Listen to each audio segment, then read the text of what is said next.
whole life is about sound. You know, it's what makes me tick as a human being.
There's sound absolutely everywhere. We have to listen. That's it, really.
Let me try that one.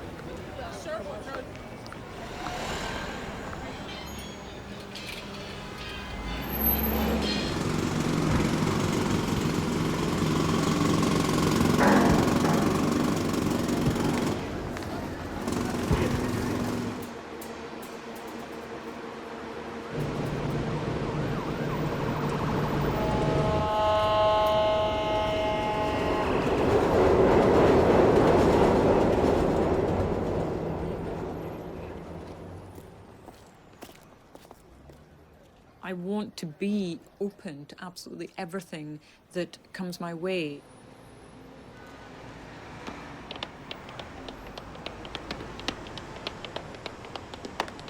I mean, this is the most interesting thing with a musician, this sound journey.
Be a lot more fun.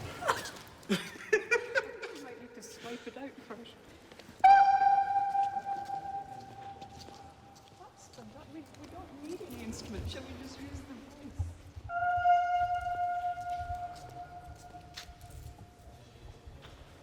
What's that, 5 seconds? Really?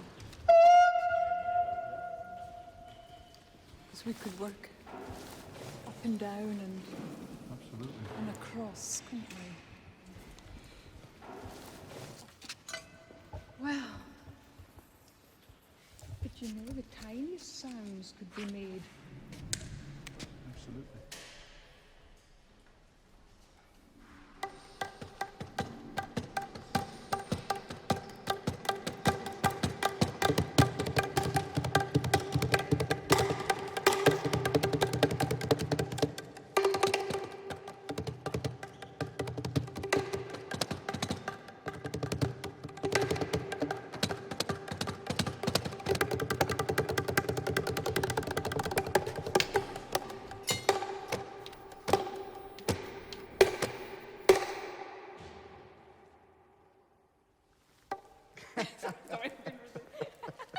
It's a very good sound. Oh, thank you. I must say that's kind of one of the better sounds.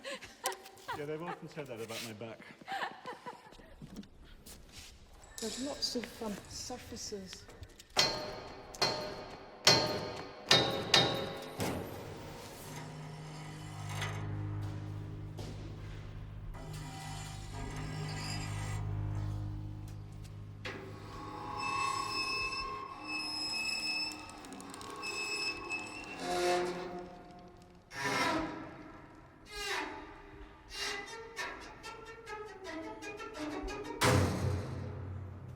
You always imagine a percussion player to strike things, but when you try to transfer some of the ideas of other instrumentalists, for example, a singer, where the sound comes from the diaphragm, it comes from this part of the body, it doesn't just come out of the mouth and that's it. The whole breathing aspect is hugely important.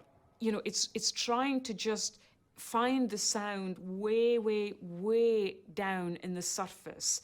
That is, you have your surface there, but in fact the sound isn't here, it's actually under here. So we want to get under the surface in order to find the sound, rather than just simply striking that surface.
Hearing is a form of touch.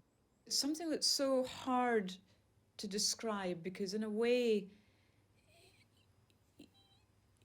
you know, something that comes, sound that comes to you, you know, you can feel as though you can literally sort of almost reach out to that sound and feel that sound.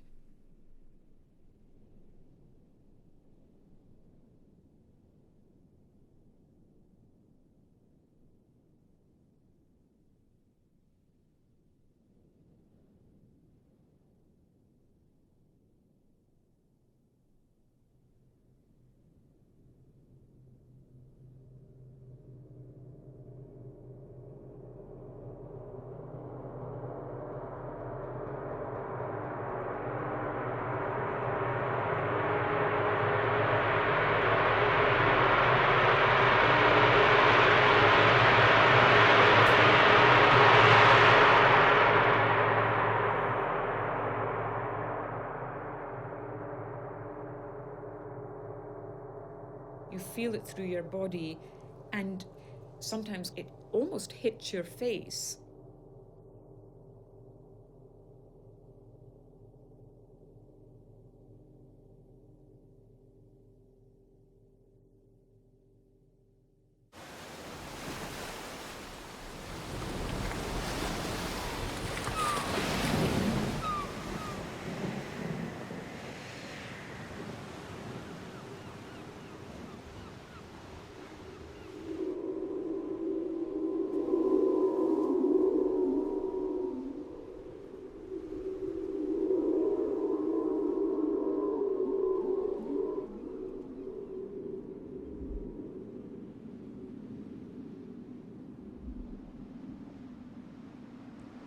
I was born in the northeast of Scotland on the farm that my father had.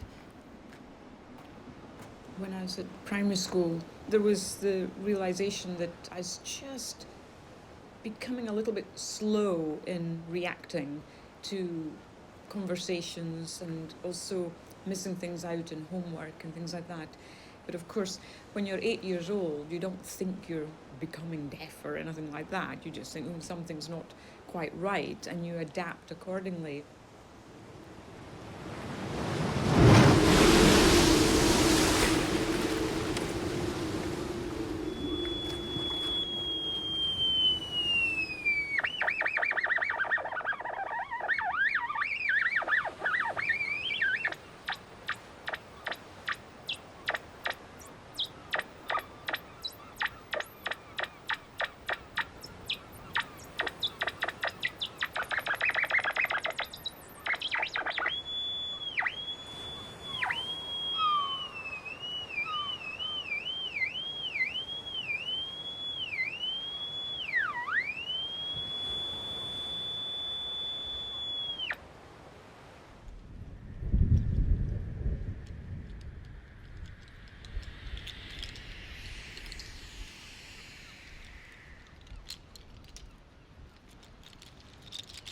Meanwhile, I had been playing the piano. I started piano from the age of 8 and absolutely loved that.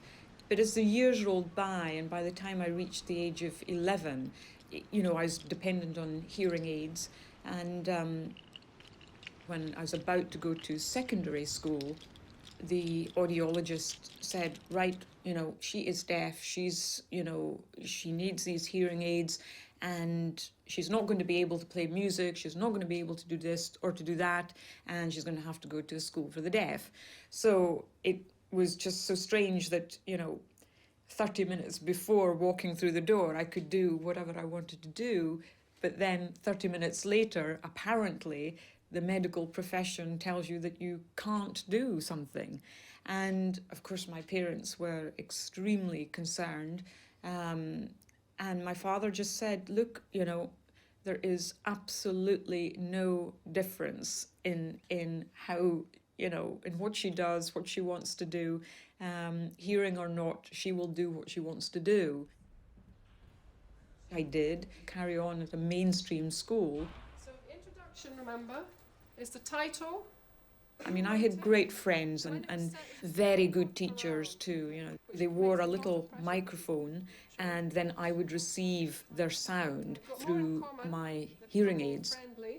Then at the end of the play, because remember you're going to have to show how the relationships change. They had a very strong music department and I was quite eager to find something else to go alongside my piano playing.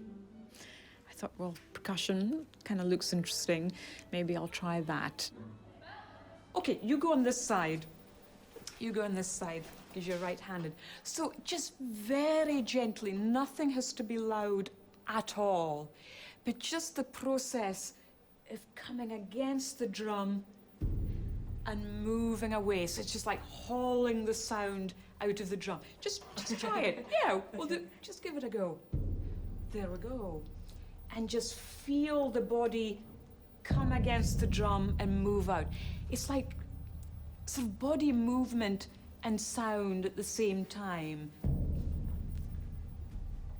Great, yeah, no, it's great. Because interestingly, you know, even if we strike the drum so soft, from the side, we actually see the skin move.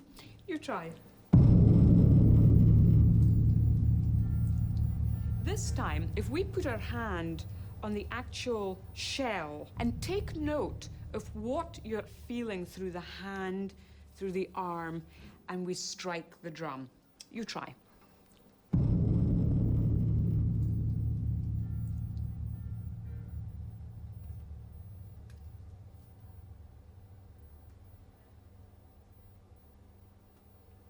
And there it ends. So what was happening? I can feel it. Where did you feel it?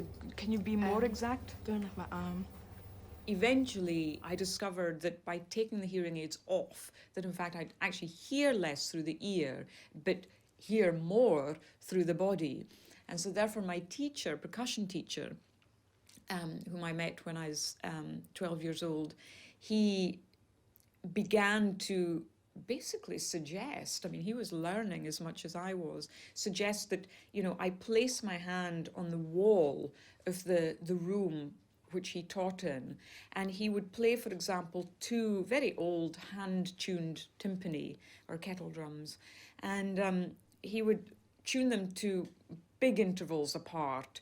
And I placed my hand on the wall and he would do the same, and he would strike one drum and he would ask, where are you feeling that particular drum? I can feel that from here and it's going all the way down my hand. And then he would play the other drum. So where are you feeling that? I'll say, well, maybe here and down here, this part. And then gradually he would lessen the interval so that the minutest difference was possible to detect.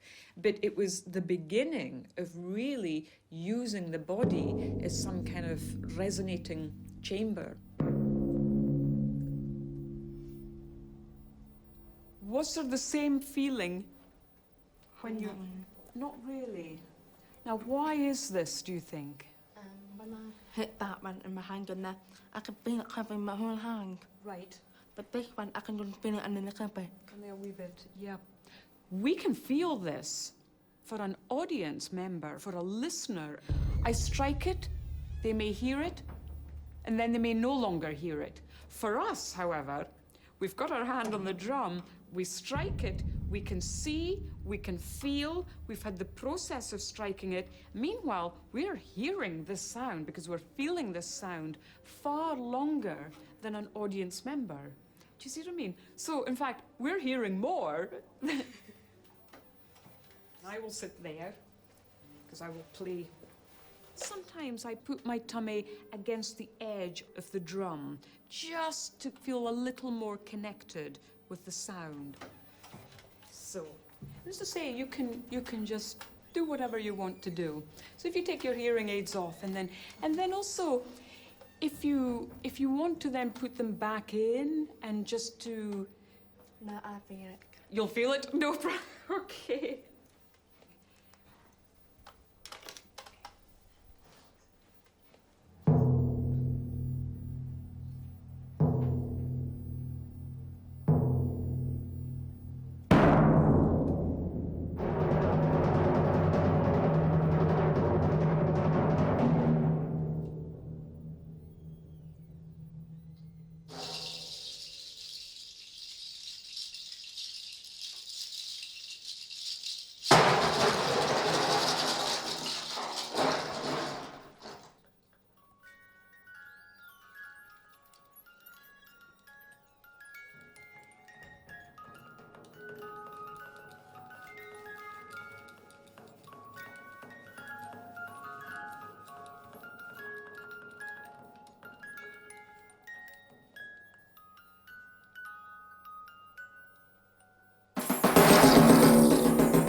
I must show you this unusual percussion instrument.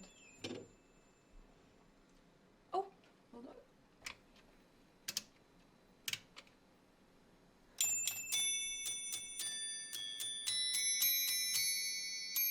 It's great quality.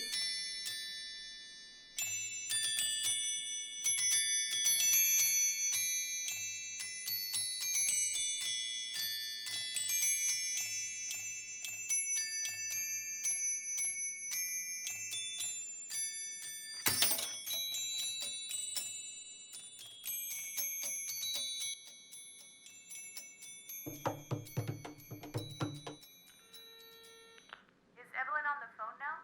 Well, whenever you're ready with a question, I'll have a go at repeating it. Okay. Hi, Evelyn. Can you tell our readers what is your favorite instrument? The snare drum is my favorite. You know, we're dealing with so many percussion instruments, but that one is a challenge both physically and musically. And of course, there are so many different styles of playing the snare drum, such as the Swiss style and the Irish, American, of course, the Scottish style. Great. So now, why do you play in your bare feet? You do feel a wee bit more connected to the sound. There's no question about that. You can lip read and you have some of your hearing left, but still, how can a profoundly deaf person become a musician?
If someone asks me, oh, well, how do you hear that?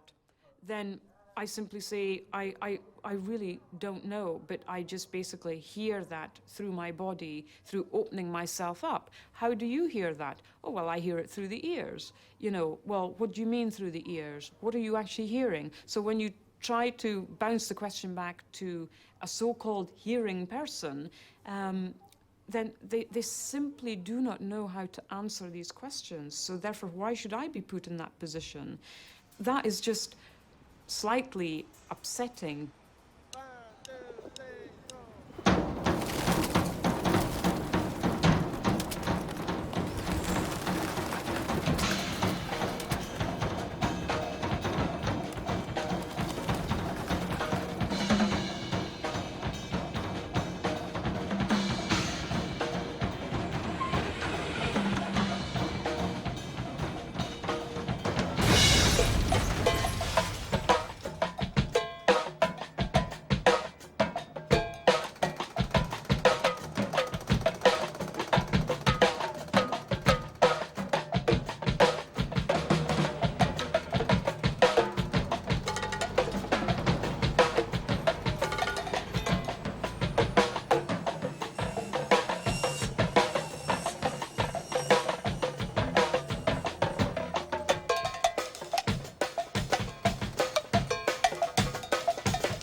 When you were studying, did you have to do breathing exercises? No.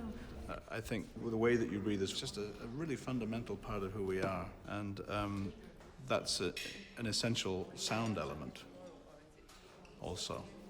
I remember when I had pneumonia, they wanted to go inside my lungs with a video camera.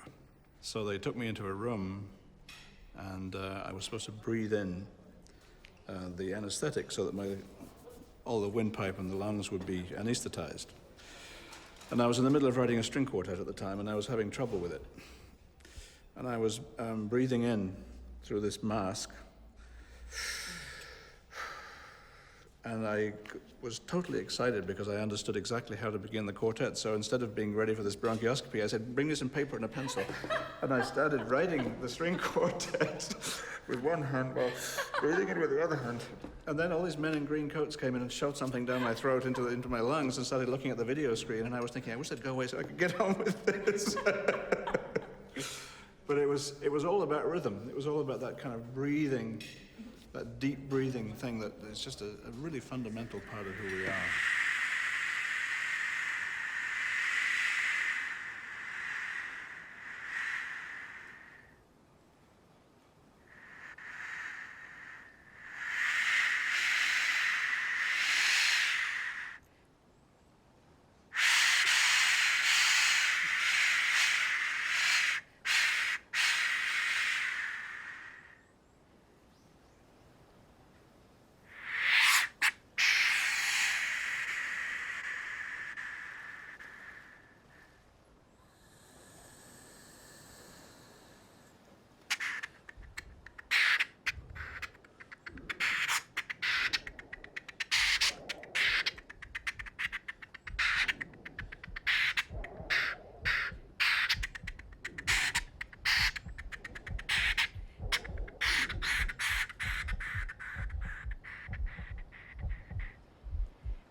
It's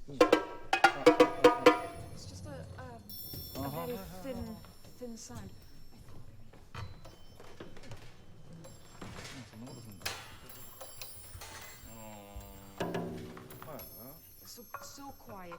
これも But これは何ですか。 again, so quiet. そう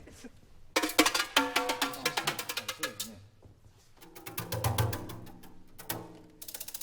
Yeah, レーザー。 yeah, exactly.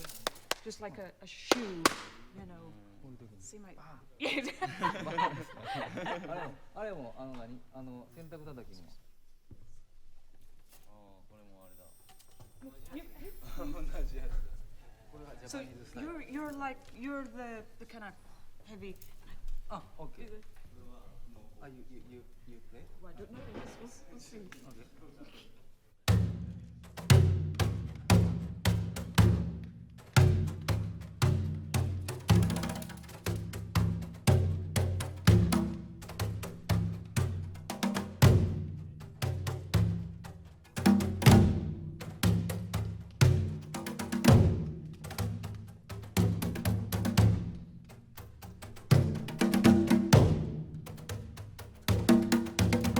日本語で生きるっていうのがライフっていうことなんですけどもね、その息をするっていうことなんですよね。要は息をっていう。でその息を練るトレーニングをやっぱりしないと、もともと畑仕事だとか激しいこの田んぼを植えたりとかそういうことの農耕民族の上に日本の芸能っていうのが成り立っていて、僕たちがそういうことをしていないので、そういう何ですかね、足腰を鍛えるだとか、あと生きるっていう息を練るっていう訓練も走るっていうことにあると思います。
まあ日本の神話で言いますと、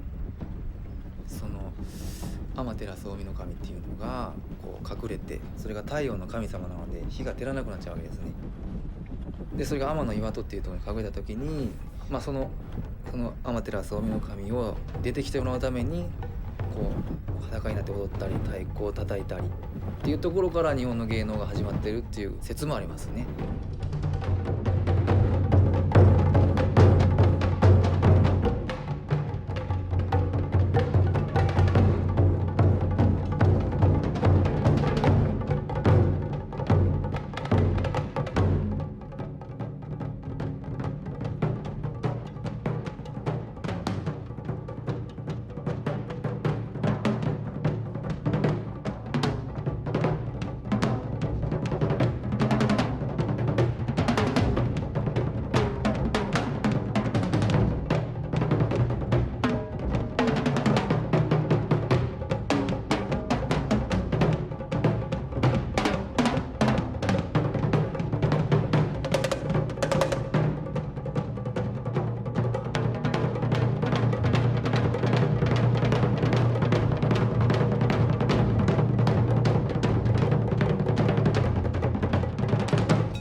古屋です。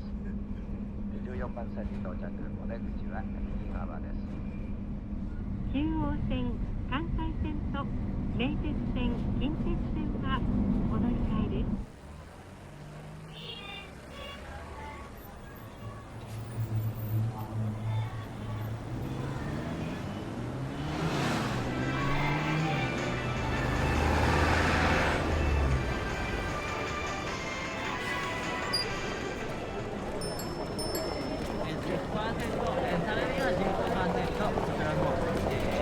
こちらの方もフィリップコーナーの方ももちろん行っております。さあ、いらっしゃい。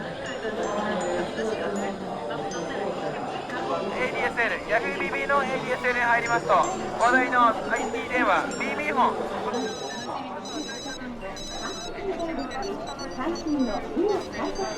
ただ、さあ、この間僕のうちの地元の川越で10本売ってて100円。さあ、1本10円して。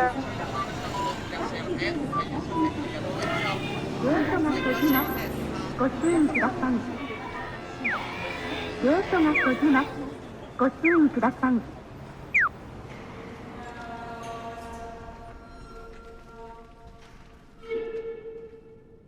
I feel absolutely secure when I'm performing, but in everyday life, sometimes just a little imbalance happens.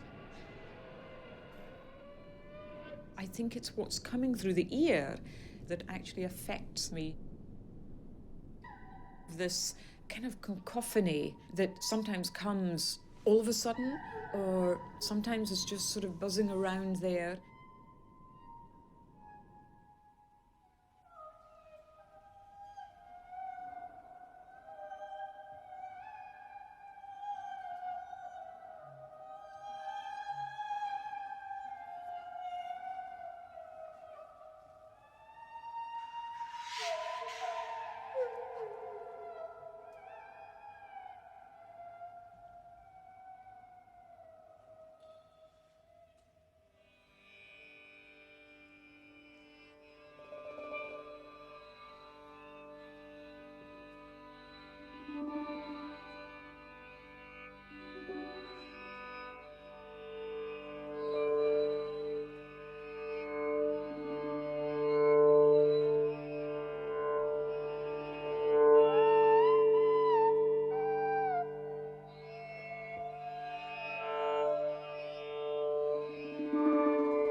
階は紳士服、メンズファッションとスポーツフロアでございます。大変お待たせいたしました。5階でございます。ありがとうございます。上に回ります。ご飯は良かったですか？お弁当はいかがでしょうか？いらっしゃいませ。サバ弁当も600円とお買い得ですよ。どうぞご利用ください。いかがでしょうか？アフターニンのお惣菜サラダいかがですか？どうぞいらっしゃいませ。どうぞ豆とからでございます。ご飯は良かったですか？ありがとうご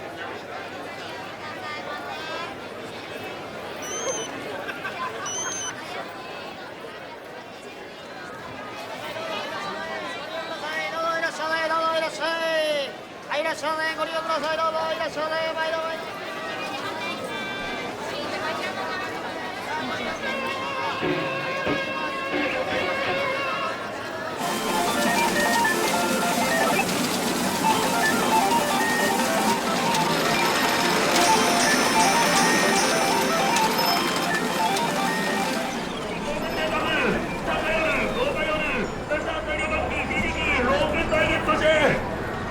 ご用意させていただいております。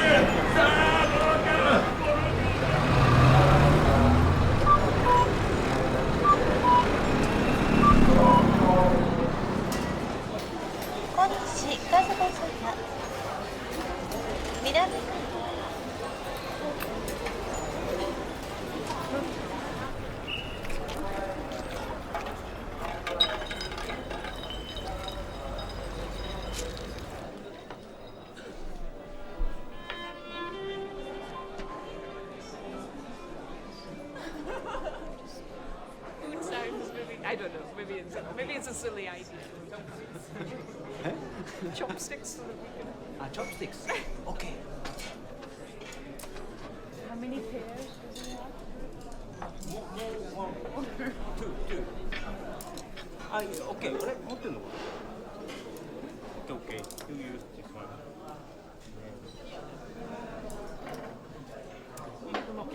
Do you also have, excuse me, do you also have like a cup or a glass or a can, something that I can... Yeah, no, not really. Oh, okay, these are empty. Thank you. Do you have a cup? Oh my gosh. Okay, thank you. That's great.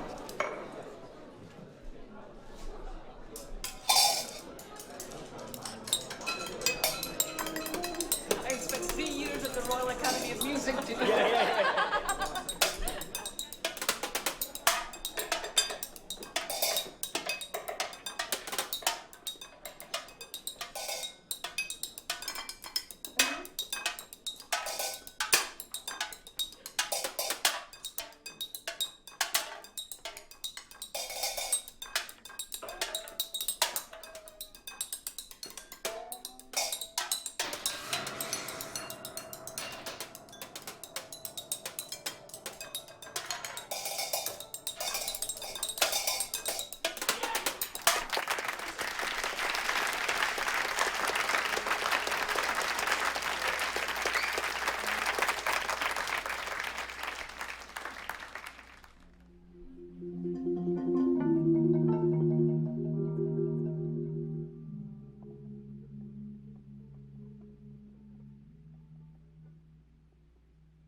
Silence is probably one of the loudest sounds and heaviest sounds that you're ever likely to experience. At the end of the day, we still know that within everything that we see, there's sound. I mean, we know that. We just don't have that sensitivity to hear what is going on around us.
The opposite of sound definitely isn't silence, in my mind anyway. I think I don't even know if there is such a thing. Well, there must be an opposite actually, but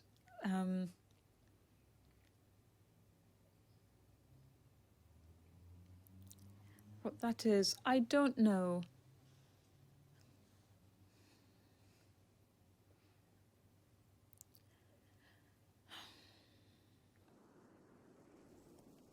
I wonder whether it's something that is more static, something that you can take away with you.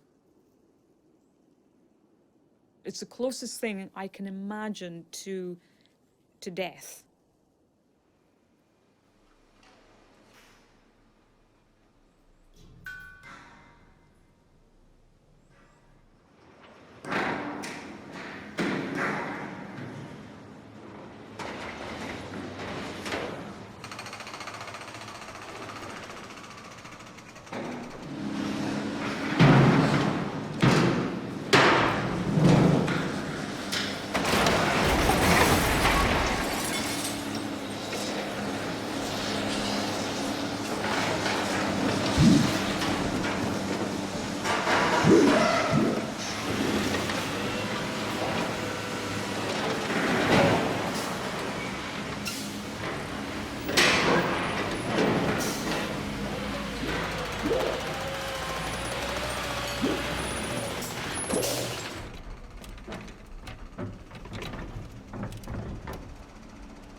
We are here today in northern Germany, cleaning up pigeon shit from our amplifier using Hauptpflegetücher.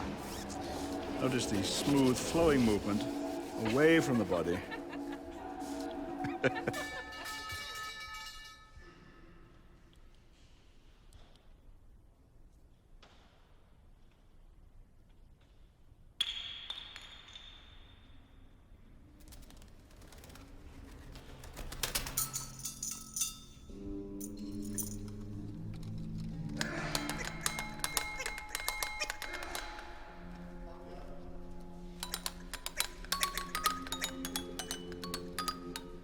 I believe Richard Long said, artists are people who are in touch with the energy they had when they were children. It's never left them. And so that sense of seeing something or hearing something for the first time and being excited by it. I think, you know, you should try to hang on to that. It's great.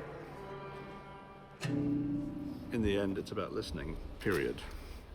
I mean, it starts from listening, and it ends with listening.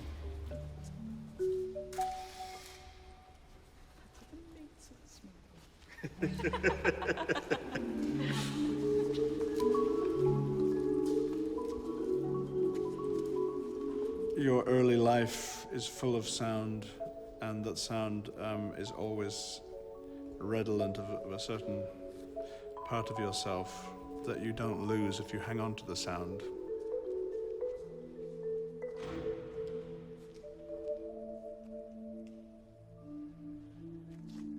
In a way, improvisation, the narrative involved in improvisation is your whole life up to that point.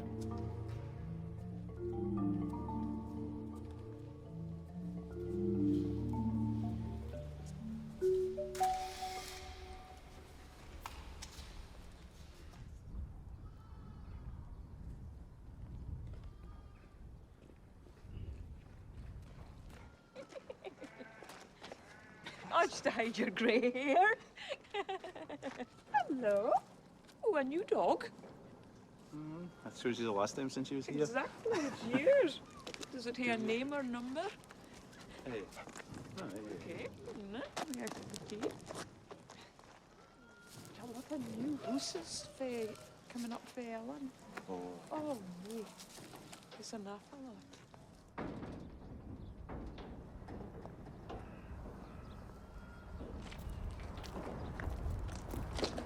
To return to where I was brought up after quite a long time just conjures all these very innocent and, I have to say, lovely memories.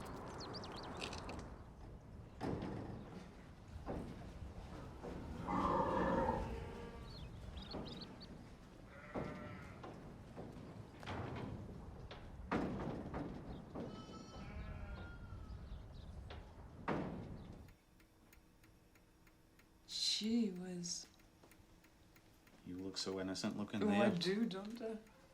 And I'm minding that blouse and pullover and... 79. 79. Oh. Oops. The first time we recognised a tune that you ever made in a piano. Younger special beer or beer, something. of course. And I can remember Mum, He's even the overall she's wearing, it's like, God, I remember that. I mean, you could That's just feel it, you know. typical scene. This is Dad. What kind of music did you play? Well, it was Scottish, like Scottish traditional music. Obviously a wedding or something, maybe. See, Mum never really, although she liked to play. Was she to read everything? Well, she could read, but she didn't have like this sort of natural delivery. Whereas Dad, I think, could. Oh, he just could play. But, and I think probably it's the sort of naturalness. I mean, I used to play by ear when I was little, and he used to encourage that. And Mum, she was like forcing us to read. I think it was very difficult for Mum and Dad when you left home. Yeah.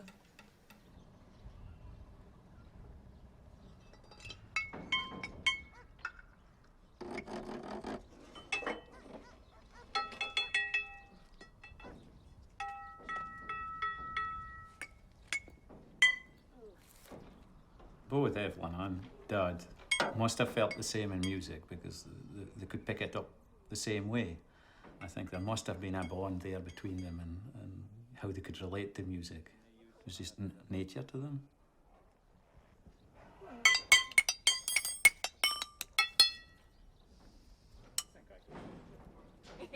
Good morning, exactly. Good morning. Well, I'm telling you, what a mess you have having here. But interesting bits you've got, though. It's a bit sharp and heavy for a finger.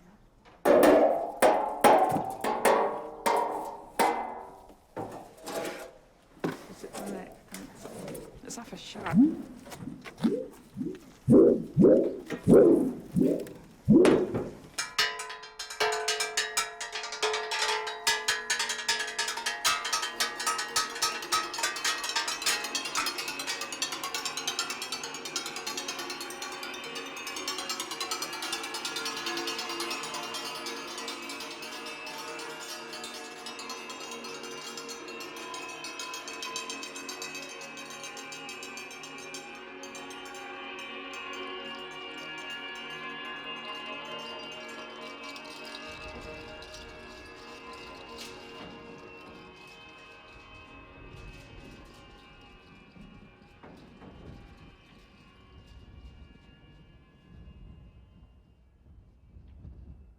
My dad stopped playing once I and my brothers were born. Why this was the case, I've absolutely no idea. The only time he did, in fact, was during Christmas Eve, and my mother used to play the organ, you know, for the Christmas Eve services, and so sometimes my two brothers would go with her. So I would just be left in the house with my dad. That was the time when he would bring the accordion out. And I'd always ask him to play this thing, to play it, play it, play it. And then I would want to have a go. And of course, there's this great big machine buried me practically. Certainly, I was Daddy's girl, and I was very fond of my father. It's difficult to describe something like that, but it's just one of those things that this sort of silent energy or chemistry or whatever comes to the fore, and it's one of those things that you, in a way, want to keep quite secret. And certainly that hasn't disappeared to this day, you know, even although, you know, it's been several years since Dad died, that feeling is definitely still there, and he's definitely a source of inspiration for me. Once he died, it was a terrible loss, but at the same time, I felt as though I was given something really quite extraordinary to just drive me forward, just some kind of force or other that made me think, right, now I've got to gather myself together, and I have to try to make the most I possibly can out of my life. It was as though I was carrying Dad's life as well, you know. I felt I was doing, for a while I felt as though I was doing everything for him.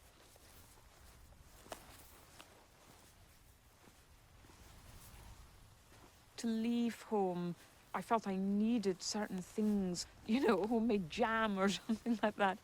And even now, that's definitely the case, but it's more the feeling of having Dad inside that's important.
part of the curiosity is, well, what is it that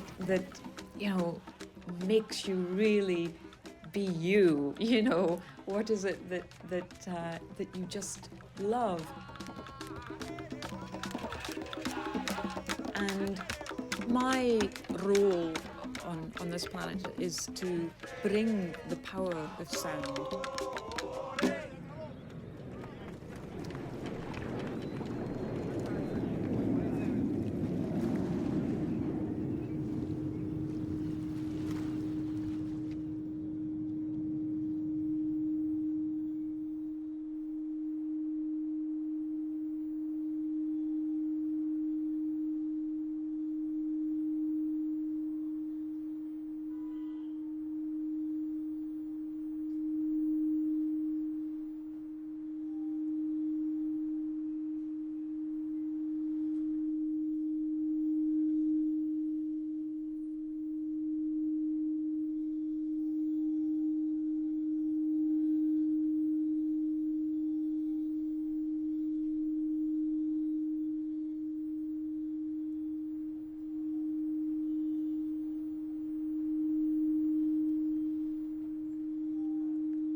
Everything will be let go in the same way that all your music will disappear.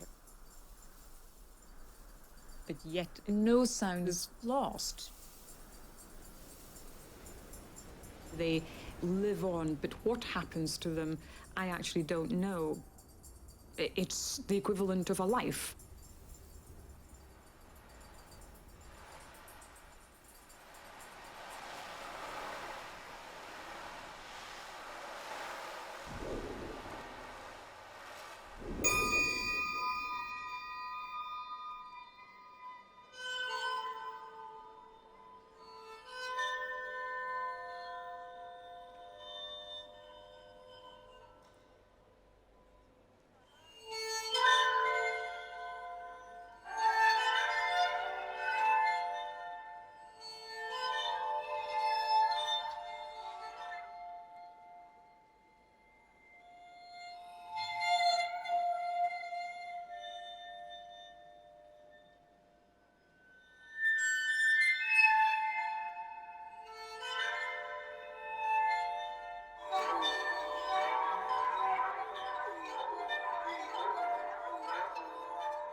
being a musician, being a dancer, being an artist, you know, is all about the sense of touch, really.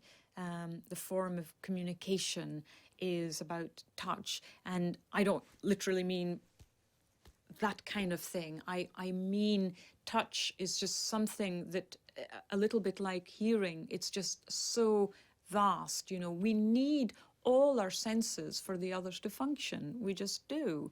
And, you know, to take away the eye, it's not a big deal. To take away the ear, it's not a big deal. All the other senses will become that particular sense that you've lost. You know, this is what the mysterious sixth sense is about. You know, it creates a type of sense that, you know, we never knew existed until one or the other disappears. You know, in the same way that if suddenly I couldn't function as an actual percussion player, I'd never ever stop being a musician just because I couldn't communicate through the percussion instruments. You know, I'd always be a musician because that's something that is so internal and no one can take that away, you know, no one. We need to eat and we need to sleep and we need music. I mean, it's always happening within yourselves.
Nice.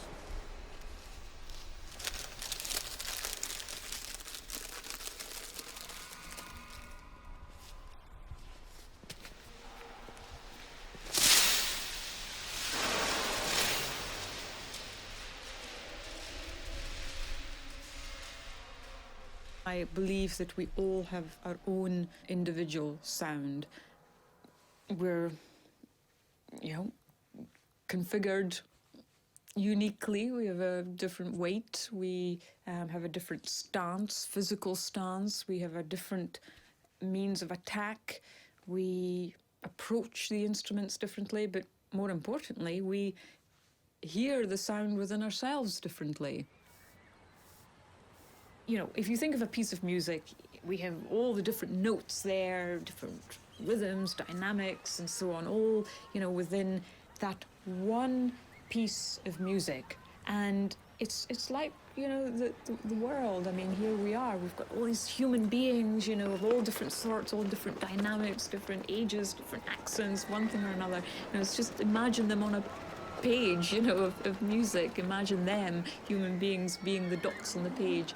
And it really can be quite amazing to be part of that. And then you understand, wow, we are the sound.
you.